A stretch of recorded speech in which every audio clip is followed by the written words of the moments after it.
You just hit on Discovery class. Glad you did. Come on in. When you write your resume, do you ever use the word sincere? You probably haven't written a resume in a while. But when you did, what did you describe yourself as? Hardworking, faithful, good school, here's my education, married, I have kids, grew up over there, dad and mom were farmers. What would you say on your resume?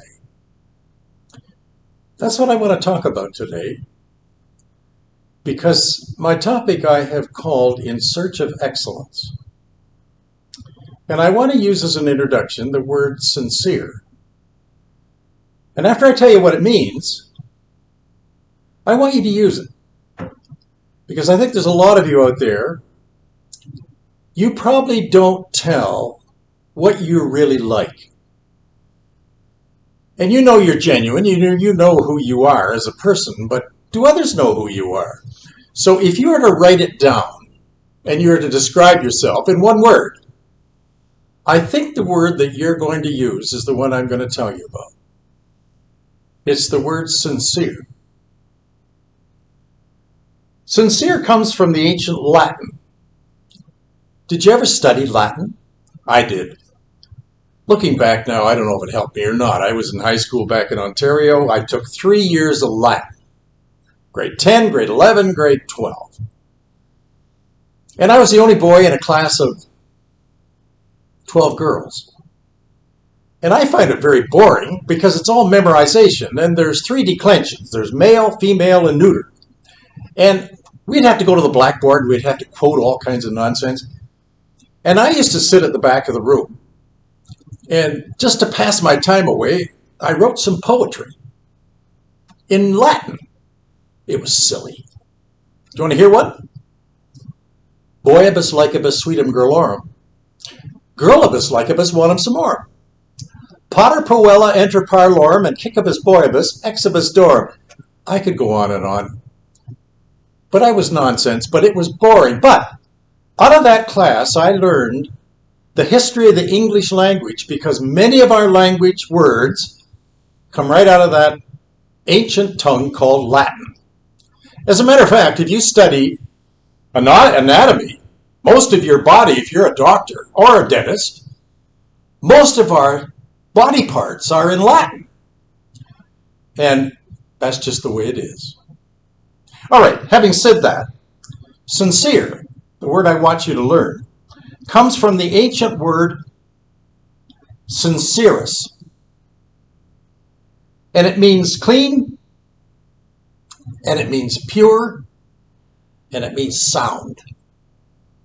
So if that described you, that'd be pretty good, wouldn't it? It came from the workmen who were stone cutters.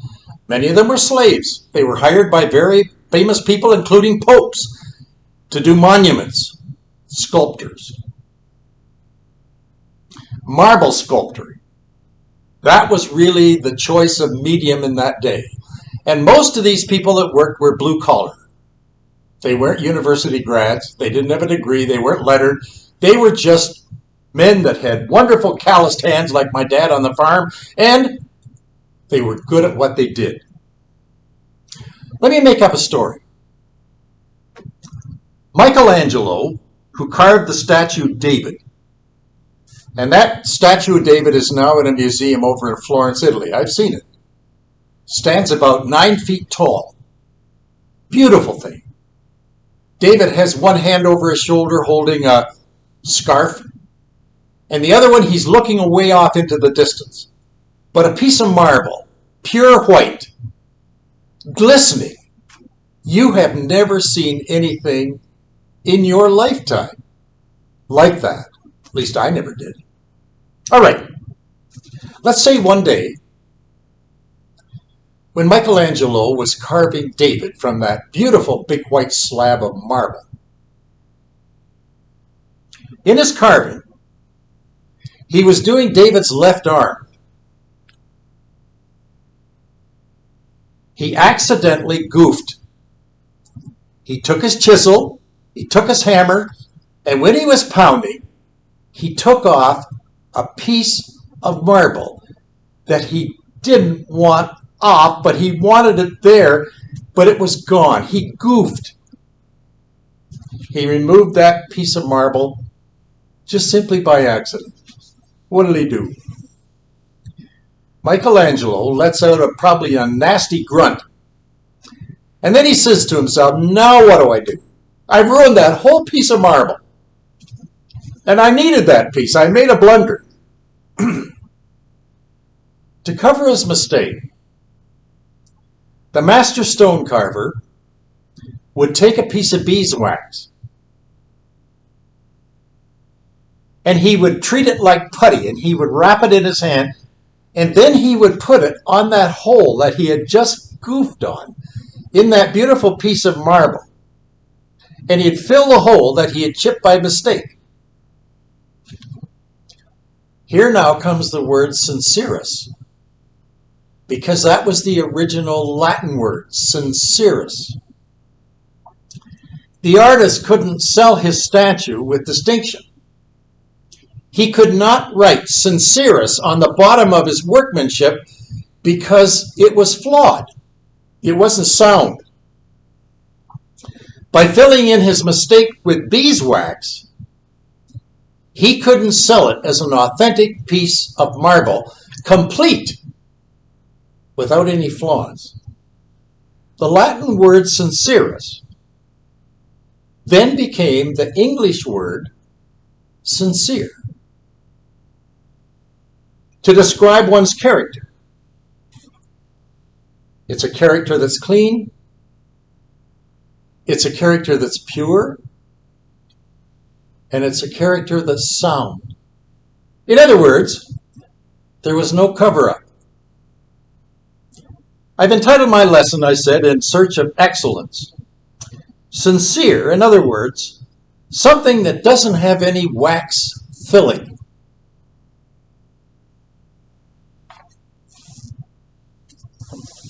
In Search of Excellence isn't really my line. It came from a book that I read years ago. And it's a book that became an overnight national bestseller in the secular market, not in the religious market. Its popularity was due in part to the fact that it's not a theoretical volume based on untried ideas or academia. It's not a book about dreaming. Rather, the author, he wrote the book after researching several of the best-run companies in America. He studied IBM, he studied Boeing, he studied Kraft, he studied all the great companies. And he wanted to find out what made that company tick. So he wrote a book after researching several of the best-run companies. And as co-author, there were two authors. One was Thomas Peters and the other was Robert Waterman. And they wanted to discover the reasons behind the success of these great corporations. But the book doesn't end there. It goes on to explain how the same principles and the same techniques that were used by those companies can be used by you and I. In other words, what happened in those massive companies can be boiled down to you and me.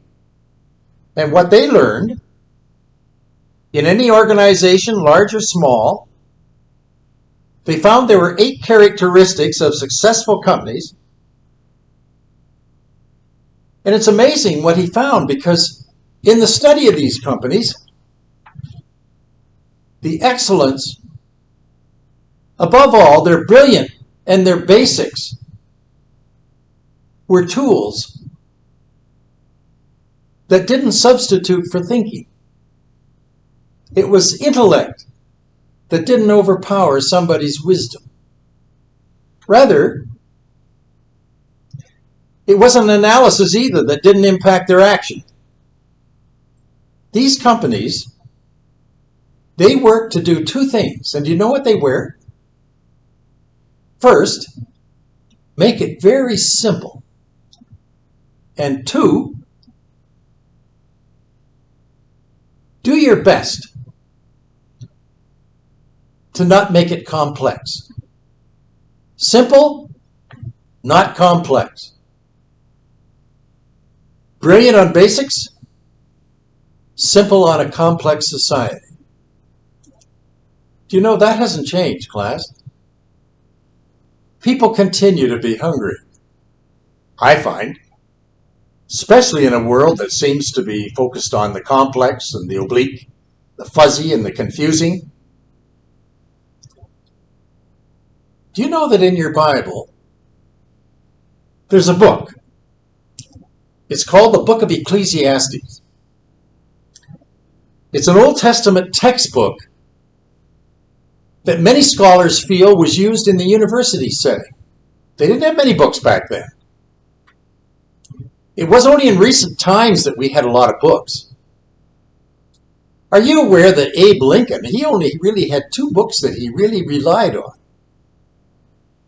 And the most important book that he had, other than his law book, was the Bible. He kept it right beside his bed. The author of the book Ecclesiastes, in this setting, is a man by the name of Solomon. Solomon was King David's son by Bathsheba. The Bible tells us that Solomon, in his wisdom, was the smartest man on earth outside of Jesus Christ. Annually, in the Middle East, scholars from all over would come from that little known world to Jerusalem to hear Solomon lecture. And many of Solomon's lectures are the book of Ecclesiastes. What he said to those people that came from all over the known world is what we have in writing. The old ancient Hebrew text, Ecclesiastes.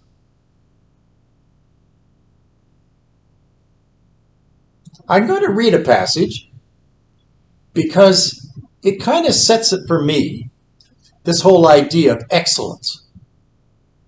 I want you to pretend that you've come now, this morning, and you're picking up one of his lectures, and he's going to tell you how your resume should read when you stand before God. It's a cute passage. It's found in the 5th chapter. I'm going to read it for you. Just sit back and let me tell you what he said. Now just picture this man who's receiving this information. You're sitting under the lecture of Solomon, and he's telling you, here's how you're to behave when you stand before God. You're pretending you're coming to church. In that case, it was the temple. So here you are, you're coming to temple, and you're going to have an audience with the Almighty. And listen to what he says. Here's how you're to behave. He wants to know whether or not you're sincere. Here goes. Verse 1. Guard your steps when you go to the house of God. Go near to listen rather than offer the sacrifice of fools who do not know what they're doing. Do not be quick with your mouth. Do not be hasty in your heart to utter anything before God, because God is in heaven and you are on earth. So let your words be few. Don't say much. As a dream comes when there are many cares, so the speech of a fool when there are many words. When you make a vow to God, don't delay in fulfilling what you said. God has no pleasure in fools. Fulfill your vow. It's better not to vow than to make a vow and not keep it. Therefore, stand in awe of God. 4 things I want you to look at here. Draw near. says in verse 1. Listen while you're speaking. 2. Be quiet. Learn to be still. God is speaking. Listen. 3. Make a commitment and keep it. God doesn't forget. 4. Don't decide now and then deny later. God doesn't ignore our decisions. He remembers what you promised. Okay, let's go over them. Draw nigh and listen. Verse 1. The word sacrifice here means sacrifice of praise. In the book of Hebrews 13:15, it's the fruit from our lips. That's sacrifice. Don't offer up foolish words. Henry David Thoreau, he was the great author in the States. He wrote, "It takes two to speak. One is the truth, and the other is the listener. But it takes two. Draw near and listen well." I had an old guy in one of my churches. He could hardly read or write, but he was so intelligent. During a worship service, I could never ask him to pray because he couldn't. He couldn't speak in public. He just couldn't do it. I asked him one time if it would help him if he did notes and he could follow along in notes like I am. He said no. He said, "Someone as uneducated as me, I don't write notes." And I said to him, "Henry, what's your secret?" I said, "You've got a depth that no one else has, and you've got more between your ears than some of my professors had on their bookshelves. What makes you tick?" Do you know what he said? He says, "I practice God thoughts. When God talks to me from his book, I want those words to become his thoughts in my head. So what I have is between him and me." And he said, "What's between us? I hope others can look on me and see that I'm sincere. I don't have any wax. I'm the one that you see. I'm genuine." God's thoughts. Draw near. Listen well, because God is speaking. Second here in the passage, verse 2 and 3. Be quiet when you're before God and stand still. God is listening to you. Don't daydream. Don't doodle. When you speak, speak the truth. Charles Wesley's great hymn, "Love Divine, All Loves Excelling." One of his lines that I really enjoy, that just flows from his writing and from my lips as I sing it. "Lost in wonder, love and praise." Well, that's the vivid description of somebody standing before God, and God is speaking, and here's Charles Wesley, lost in wonder, love, and praise. I don't think you could say it any better than that. It's like Psalm 46, verse 10. Be still. Just be quiet. And know that I am God. It means to stop striving. God's in the heavens. That doesn't mean distance. It means perspective. God is infinite. He alone hears the audible. He alone sees the invisible. Be calm and be quiet. God will penetrate very deeply if you're still.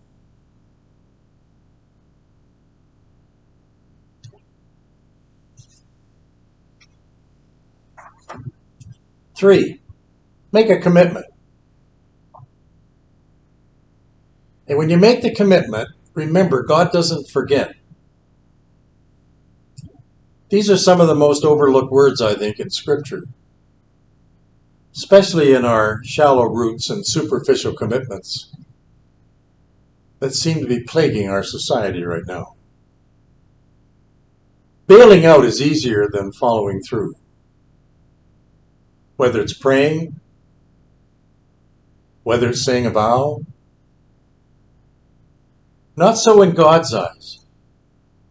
You vowed it, God says you keep it.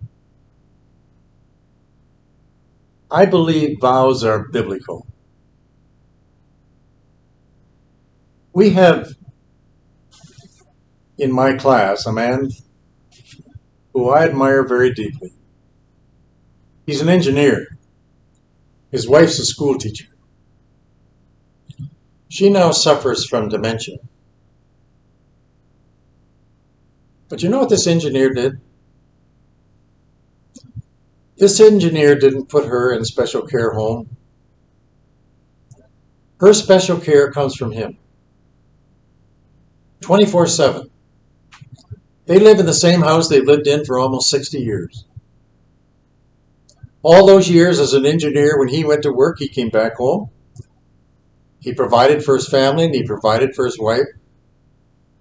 But now everything has changed because she doesn't know who he is. One day I took a gift to his door. I couldn't go in because, oh, Ron, I'm so busy. My wife's in the bathtub. I'm just giving her a bath. I understand, I said. And he closed the door and went back to his work. She loves to walk in the garden at the back of the house, on the lawn, with her bare feet, just walking. Do you know what that engineer did? The porch is only down about 4 steps. He built her an elevator. They go out the back door, across the step, and then into the elevator. And it's automatic. The elevator goes down very slowly. And she in her bare feet can walk off the elevator into the grass. And there she enjoys the company of her sweetheart. There by themselves, in the backyard under the tree, enjoying life. I said to him one day, I said, why do you do that? He said, when I got married, the preacher asked me, do you take this woman to be your wedded wife, to live together after God's ordinance in the holy estate of matrimony? Will you love her, comfort her, honor, and keep her all those days, throughout the days of your life? He said, I will. And he said to me, I haven't left that vow. That vow is following me every day when I wake up. And he said, it isn't a burden. That woman of mine, she has given to me all the days of her life. For me, it's payback. I'm just paying back. Never forget that. He made a vow and he kept it. We're living in a day when vows are not kept.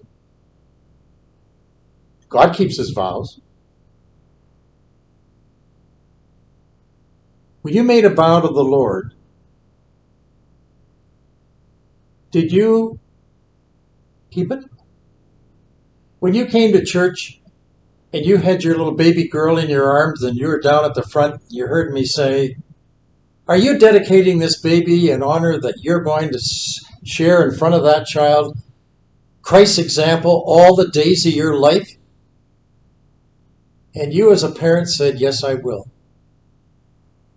Have you kept it? Have the kids seen what you've said? Class, we have living in my house my middle son who suffers from mental illness. It's a horrible illness. It's called schizophrenia. He's got probably the worst case that you could have. There's no cure. There's psychotic medications that you can take. But one of the things that he suffers from are racing thoughts in his head.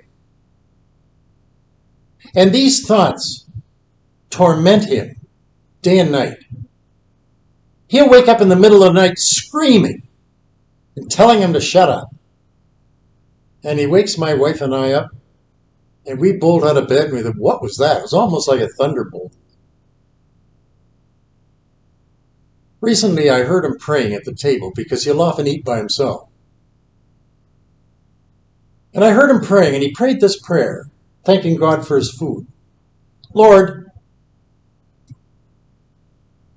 could you let my mind be free from all these wicked thoughts that are tormenting me and racing into my head? Voices that I don't know where they're coming from, voices that I haven't even heard before, and voices that are making me mad. And they might be telling me to do something that I really should never do because I'm not violent. And then I heard him say, God, could you give me my dad's brain for just a day so I could be like him? Well, class, he's in the hospital right now. We had to take him in last week. I had to spend 7 hours to get him admitted. He's there now. The psychiatrists are going through to see what they can help me with. Maybe there's a tumor in the brain. I don't know. It's been getting worse and worse by the weeks. I don't think he can ever come home. All I'm saying to you that when I heard him praying, God, can you give me some new thoughts that'll help me be like my dad? All I can say, class, that's deep. And that is my vow. I hope one day he will receive that gift. I'd love to see him come back to me and play his violin again and maybe have a game of golf. Maybe we could have a conversation about what's going on in the news. He was an athlete. He was all Alberta when he was grade 11. He could do the Fosbury flop. He could jump 6 feet, way beyond his height, doing the backward flop in a high jump. I could hardly get over a cement block. Anyway, when you come before the Lord, when you make a vow, keep your word. Finally, there's a fourth one here. Don't decide now and deny later. God doesn't ignore our decisions. If you tell him you're going to do something and you don't do it, the Lord doesn't forget. Don't worm your way out of something. If you took it seriously and you sit it before the Lord, then do it. In Search of Excellence is more than the title of a book. It's the pursuit of a life. People who take God seriously are on a constant search for excellence. If you feel yourself beginning to drift, I invite you to come on back. I want you to be sincere. No wax. I want you to be clean. I want you to be pure. And I want you to be sound. That's what God asks. I want you to be that. Well, that's enough for today. That's Ecclesiastes. Those are the words of the old professor. His name was Solomon. You've come today and you've heard him talk. I want you to go from the class, practice what he said. See you next week.